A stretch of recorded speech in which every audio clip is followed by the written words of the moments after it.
Call is brought to you by Chemours.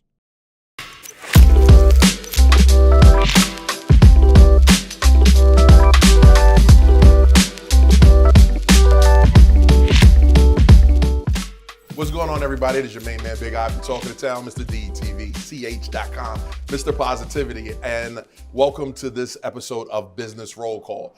If you're a new business and you're watching, please put the name of your business website in the comments below because I want to make sure that we give it a shout out. The whole idea of Business Roll Call is for you to use my platform to just show people what you're doing. It's been working well over the past, 5 years, and we're just going to keep it going. But today I have a special guest, and I'm happy to have him here. It's the first interview that he has done as the new CEO of Chemours from University of Waterloo to here now in Wilmington, Mr. Mark Newman. How are you doing, sir? Thank you, Ivan. Really great to be with you, man. Oh man, glad to have you here. Yeah. So, okay, what's it like being Mark Newman? You got a cape on your back. You're the Superman. What's happening? It's been an amazing journey. Mm-hmm. I'm really excited to lead such a great company, right? A Wilmington-based company. Yeah. We have so much ahead of us. Yeah. And I'm just delighted and blessed to be in this role. Awesome. And I know everyone over at Chemours is happy. But most of all, I want to say this. A lot of people, a lot of HBCU students are happy. And we'll touch on that in a little bit. Yes. So you're here now in Wilmington, Delaware. What can Chemours expect from you? You know, we've been a major contributor to the city of Wilmington. And we've been a major participant in the state of Delaware. Mm-hmm. We have our global corporate headquarters here in the DuPont building, right here in Wilmington. And then just recently, in fact, last year, we completed our Chemours Discovery Hub, which is our R&D center, invested over $200 million in a one-of-a-kind facility. Right. Significant capability. So what you should expect from us, Ivan, is we're here, we're going to contribute, and we're going to make a difference. And so we're making a difference already, and we want to keep doing that even more. It's making a difference, right? Yes. Making a difference in Wilmington, and in forecasting, Wilmington is a beautiful city. Yes, sir. What do you see in the next 3 to 5 years where Wilmington can be at its best? What do you see? Well, clearly, there's an economic aspect to that. We want to be a major contributor to that. We are very involved in STEM education. Yes. In providing and enabling students from Wilmington and other communities in which we participate to pursue education in STEM.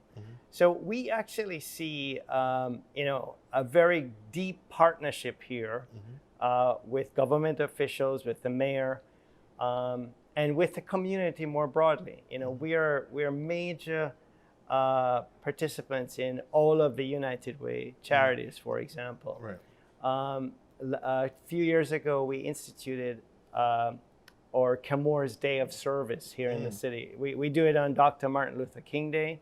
We think, he was emblematic of the greater good. Right. And people should expect that from Chemours wherever we operate in any community, including the city of Wilmington. That's what I wanted to talk about. What could the residents here, the city, the organizations expect from Chemours? Now, there's been a lot of organizations that have been here before. Right. They just come in hit and miss, right? Yes. They just try to get people's attention. But my audience, the small business community, the mom and pop stores, the grandmom that saved her money to send her kids to college, what message do you have? Yes.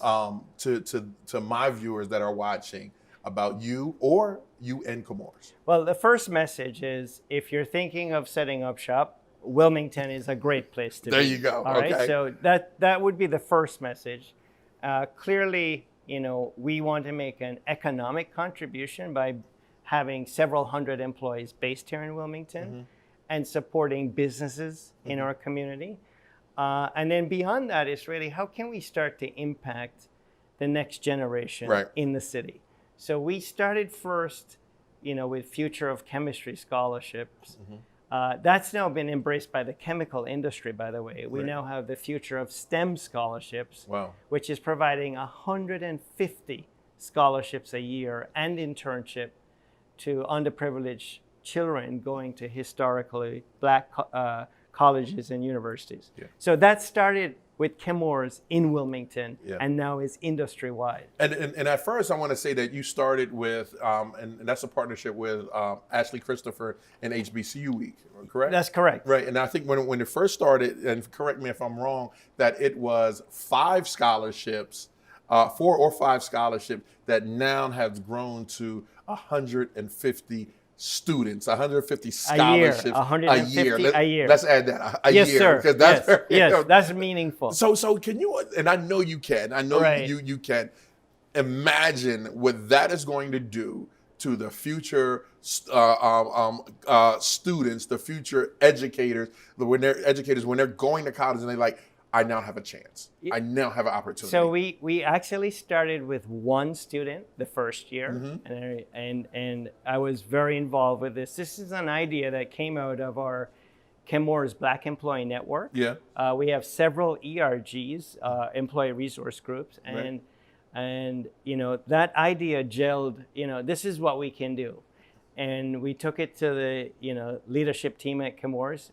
It was embraced, and then now it's industry-wide. Yeah. So we want to make a difference, and we've focused first on STEM education at a university level, but we are actually now in investigation of, well, how can we start earlier? How can we affect the lives of young people earlier, so in grade school, so that we can influence outcomes as it relates to STEM education and greater economic opportunity for the next generation. Yeah, amazing. I heard you say something about leadership, right? No, matter of fact, no, we'll come back to that. Yeah. I want you to take your Chemours hat off for a minute, and I want you to just talk, Mark and Ivan, okay? Okay. Mark and Ivan. You and your family are awesome with just philanthropy, right? I want to know why. Why do you do what you do? You know, like I know, the people that I talk to, we come from nothing. Yeah. And we make sure, and when we get something, we make sure we make a difference. Right. So in that, we create, and life develops a why. What is your why? My why is the more you give, the more you receive. Is that simple? It is. It is. That's biblical right there. It is, but it's true. Right. And the good book says, "Well pressed down and running over." And runneth over. All right. Can I get an amen from the congregation? No, I've fundamentally believed all my life, and my spouse Kathleen believes the same. We live blessed lives, and if you can help another person, it actually enriches your own life even more. And I believe a lot of Chemours employees also feel that way. So I feel as a company, it's part of our culture of giving, right, and making a difference. How important is culture to business? It's huge. How huge. so? If I could give you countless examples of where culture makes a difference, but I'll give you a couple. COVID-19, global pandemic. We realized early on that our employees in mainland China needed help. They needed help with PPE. Those same employees later on realized we didn't have enough PPE here in America. Our obsession with safety, keeping each other safe. Our North Star was keep our employees safe, right, so they can support their families and their communities, right, and service our customers, obviously. So our cultural values, whether it's safety obsession or whether it's collective entrepreneurship, when I look at our performance during COVID-19, to me, a lot of it had to do with culture. And it has to do with decisions that people make when leaders are not around. There you go. All right. By the way, in a global company, you can't see what somebody's doing in India right now. In fact, you might be asleep while they're working with a customer. Right. So we had employees, for example, reach out to other employees in Taiwan to get oxygen concentrators to Delhi And we had so many concentrators, we gave them to the local community. Nice. So this is that type of thing that really enriches an organization, and also helps you to attract and retain the very best people. Right. How important is that to business? That is key, especially today as we emerge from COVID-19 and there's more job opportunities for so many people. I think just being a company that is different and a company that people feel safe to be in, they can be themselves. Right. As you know, I'm from Jamaica. I don't try to not speak with a Jamaican accent in Chemours. Right. We want people to be themselves. So it's that aspect of being yourself, being your best self, and then living the values of the company that really enrich the experience of every employee. Being from Jamaica, CEO, brand new at Chemours. Talk to me about diversity within Chemours. Well, Chemours Chemours has significant interest and effort in the area of diversity, equity, and inclusion. Maybe just a little bit about my role. I was, when we spun, an early sponsor of the Chemours Black Employee Network. Jamaican father, Canadian mother. I came into this understanding, the need to support our Black employees early on. Right. Today, until this appointment, today, I've been the executive sponsor of our Inclusion Council. But we are monitoring and investing behind, both ethnic diversity within Chemours as well as gender diversity. Right. And so there's a concerted effort. And then I'd say when you look at the Chemours senior executive leadership team, it's one of the most diverse in the industry. And it's not lost on me that there are very few Black CEOs in America. So I think it's huge. Right. And I think our employees really embrace what we're trying to do. Awesome. I have to. So there's so much I want to say right now. We only got a half an hour. We might need a part 3 or 4 for this. We're being hosted today at Milk and Honey. Yes, Quincy's an awesome guy with an awesome vision, and the culture of Milk and Honey is community. Yes. And so we want to say special thanks to Milk and Honey and Quincy for hosting us today. What message do you have for small businesses in Wilmington that are struggling with leadership? Right. Because that's a huge part of business, and a lot of people don't understand the roles of a leader or even understand what leadership means. Well, let me tell you some of the things we have done. What we found out is the experience of an employee is highly dependent on the quality of their leader. Right? What's that mean? Wait a minute. Rewind. Rewind selector.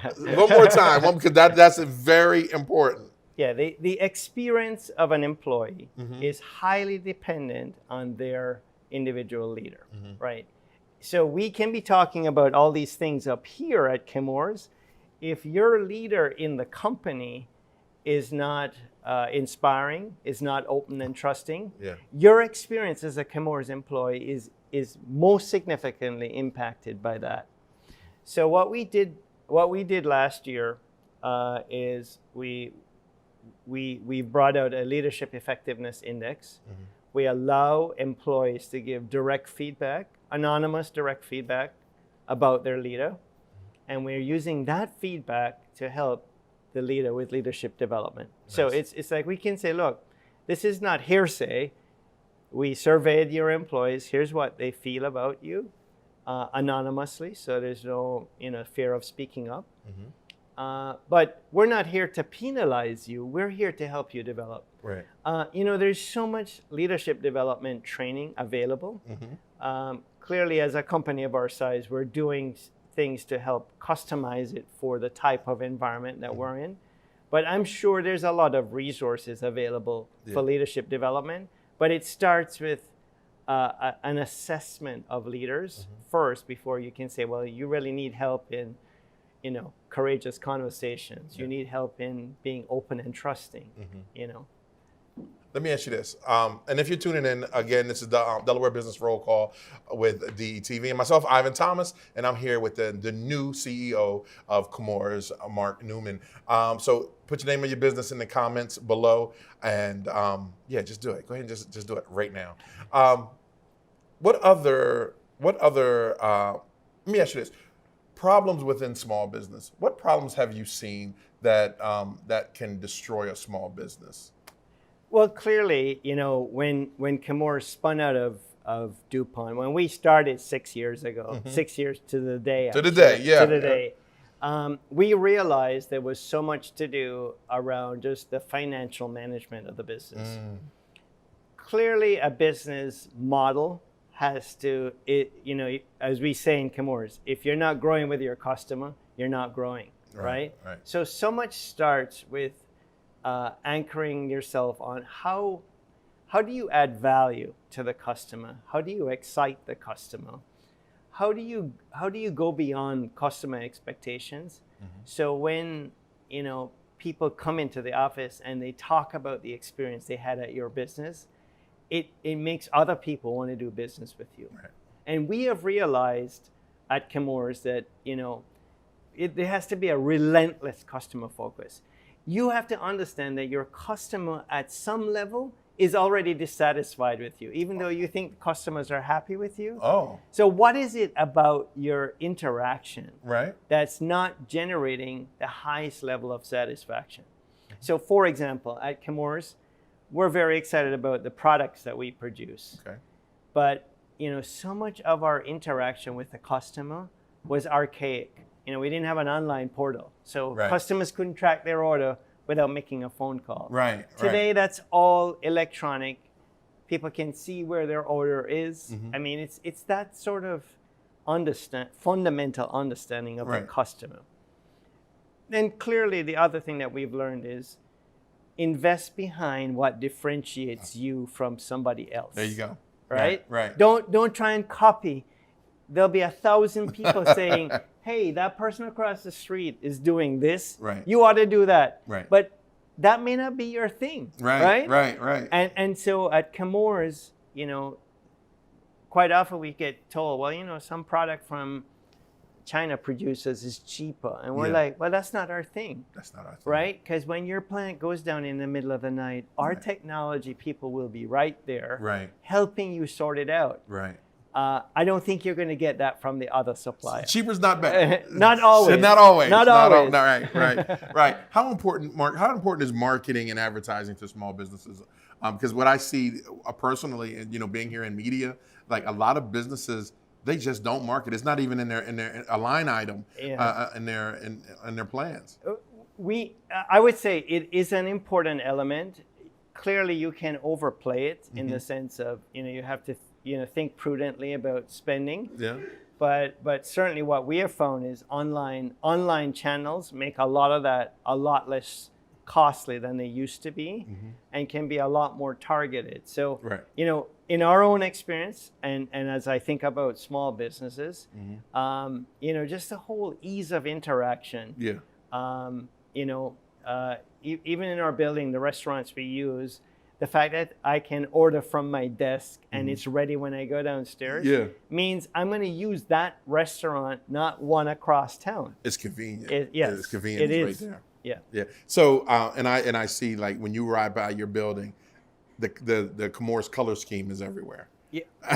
It's right here. It's right there. It's everywhere. It's in the lobby. Close to your heart. Close to your heart. Right. Wow. It's you ride by and you see that beautiful lobby on Market Street. You're like, okay, it's Chemours. It's Chemours. I love it. All right, we got a couple minutes left. But what I want to know now, what makes Mark take? That should be just like the whole segment. All right. What's your favorite food? Well, I turned vegan a while ago. Did you? Yes. I knew something was up because you turned down everything that I offered you. Okay. How you feel? I feel great. I did it because I wanted to be healthier. I grew up in Jamaica, so Enough said. I love all the Jamaican Right. food. You know, there was a time when curry goat was the favorite food. Right. But now I'd have to have something curried that's vegetarian. That takes its place. You know? Was it hard for you switching over? Not at all. Okay. Well, you know, my wife Kathleen is vegan, so you know when you have somebody to help you, It's easier that way. It is easy. My Yes. one of my guys, right, just turned vegan. Yes. And we teasing him and everything, but he's been holding on. you But know? but if you come to my house, I can cook you a wicked rice and peas. A curry rice and peas? No. No, just rice So and in peas. Jamaica, we cook. It's actually red kidney beans. Okay. But we Yes. use African red peas in Jamaica, and it's rice with coconut milk Okay. and the beans. So you're making my guy and of hungry course now. some Scotch bonnet pepper, Oh. so that when you eat in the rice, you have the flavor of the pepper. Okay. All right. So okay. so I have to bring you some. I'ma hold you to that. I think you're a man that would like I'll- rice and peas. Do I look like I turned down anything? Your favorite song? Well, everybody at work would say we're jamming, you know, by Bob Marley. Okay, You know, Bob Marley. I grew up on Bob Marley Okay. in Jamaica. Right. There's a lot of, I'm listening to more Chronics now, which is more conscious. Okay. Another Jamaican. But you know, so many of the Bob Marley songs are really inspiring. Yes, you know? all of them are. Yeah. You know, and not many people know. Right. Bob Marley spent time right here in Right here. Wilmington. Yeah. So yeah. when I found that out, I was like, yes, we're jamming right straight from yard. Straight from the yard. Yeah, right. straight from yard. Yeah, oh my gosh, I love it. What is one of the hardest things that you went through in your life, and how did you come through it? I'd have to say, you know, coming to America and really making the best of the opportunity, you know, bringing my family here, my wife and 2 children from Canada. I remember working in New York City, like, you know, 20-hour days and renting a house after selling a house in Canada. And it was like, wow, is this going to be worth it? And then, you know, experiencing, you know, the whole aspect of race in a real way in America and understanding what it meant. Obviously, I became an American citizen. And looking back now to 1995 when we first moved here, you know, it has been a great journey. Nice. And so I'm happy to be in America. I'm happy to be on this journey. And I feel like there's so much ahead that whatever adversity you've been through, and as the team knows, you know, when the early days of Chemours were pretty rough, you know, when we started. And I remind people all the time, you know, in adversity, there's opportunity. And so I just think every time I find myself in that position, I just remind myself there's opportunity here somehow. You're speaking. I'm like real conscious. Like, what happened? Well, I consider myself a person of faith, and I've learned a lot from life's experiences that just reinforce the positive, you know, and so. And I feel like I've interacted with so many people who themselves, by their positive outlook and their desire to make a difference, have really been impactful on me personally. Nice. Your favorite books? Wow. Well, that would be hard because I've read a lot of management books. In fact, the book I'm reading now is How to Avoid a Planet Disaster. Because so much of what we're looking at as a company is how to be more sustainable. Right. My whole thing in reading is to really improve me as a leader. So a lot of what I'm reading today is about leadership. Awesome. Awesome. If you could write a letter to your 10-year-old self, Wow. what would it say? Wow. That's hard. It would be walk good, you know, just do the right thing. Right. The right thing always is going to pay off. Right. It may feel like the hard thing. I'd say, you know, truth is beautiful. So focus on what is really true. And I say this to the leadership team all the time. Hey, I'd rather know what the truth is than you sugarcoat it and I find out 2 weeks later that that's not the real situation. Right. Because when we deal with truth, no matter how ugly it is, we make a difference. That's the story of life Yes. right there. Mark, thank you so much. Thanks. I really appreciate you. Really appreciate it. You really dropped some jewels today and inspired a lot of people in my community. So thanks again for your time. I'm glad you could have me on. Oh, anytime, man, anytime. I just want that red beans and rice. Coming up. Right. There you have it. The new CEO of Chemours, Mark Newman, here on DETV. Again, if you just tuned in, hit rewind, go back and watch this amazing interview, and hopefully you will be inspired. It's not just about business, but it's about building a better life as well. I'm your man, Big Ive, talking to town. And again, thank you to Quincy, the owner, and the wonderful establishment, Milk and Honey on Market Street. And make sure you travel on Union Street to the second location. I'm your main man, Big Ive. You are watching DETV.